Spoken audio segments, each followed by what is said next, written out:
কেমন আছেন আপু? আল্লাহ রাখছে তুমি ভাই, আপনি কেমন আছেন? ইনশাআল্লাহ ভালো আছি। আপনি কি বিয়ে শাদী বসবেন? অবশ্যই বেশি বুঝতাম। অনেকে তো বউ মারা গেছে, বউ চলে গেছে, এরা যদি আপনাকে বিয়ে করতে চায়? তারা যদি কোনো প্রতারণা ছিটার না হয়, যদি একটা মন নিয়ে আসে, সে মনটা নিজে ভালোবাসতে পারে, অবশ্যই তার সাথে ভাই বিয়ে তাহলে রাজি আছেন, ঠিক না? হ্যাঁ ছেলে মেয়ে আছে আপনার? আছে ভাই, একটা ছেলে আছে। একটা ছেলে আছে। ছেলে কি হ্যাঁ লেখাপড়া করে? হ্যাঁ, মাদ্রাসা লেখাপড়া করতেছে। মাদ্রাসায় লেখাপড়া হ্যাঁ, করে।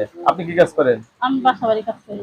বাসা বাড়িতে কাজ করেন, যা টাকা পান তা দিকে চলে সংসার? এটি যদি চলতো খালি বারবার সামনে মেডিয়েশন নামতাম না, ভালো মনের একটা মানুষ পেয়ে এত খুঁজতাম না ভাই। ভালো মনে একটা মানুষ চাচ্ছেন, ছেলে যে বয়সী হোক কোনো সমস্যা হবে না না। না বয়স্ক লোক হলে একটু ভালো হয় মনে হয়। না, বয়স্ক লোক মিথ্যা কথা বলে। বয়স্ক লোক বেশি কথা বলে। বয়স্ক লোক অনেক মিথ্যা কথা বলে, বয়স্ক লোক ভালো না। তাহলে আপনি আধা বয়স্ক লোক চাচ্ছেন বিয়ে হ্যাঁ, করার অর্ধেক জন্য? বয়স হইলে হবে। যে আচ্ছা, যেটা মানবতা জানে ওই ফেলে চলবে ভাইয়া। দর্শক আবুর কথাগুলো শুনলেন, আপনি কিন্তু সরল মনে সরল কথাগুলো বলছে। আবু, সবাই আপনার সাথে কথা বলে তার সাথে খারাপ ব্যবহার করবেন না, ঠিক আছে? না ভাই, ইনশাল্লাহ। আপনার কাছে ধন্যবাদ। আমার চ্যানেল সময় জন্য পরবর্তী একটা ভিডিওর জন্য অবশ্যই সাথে থাকবেন।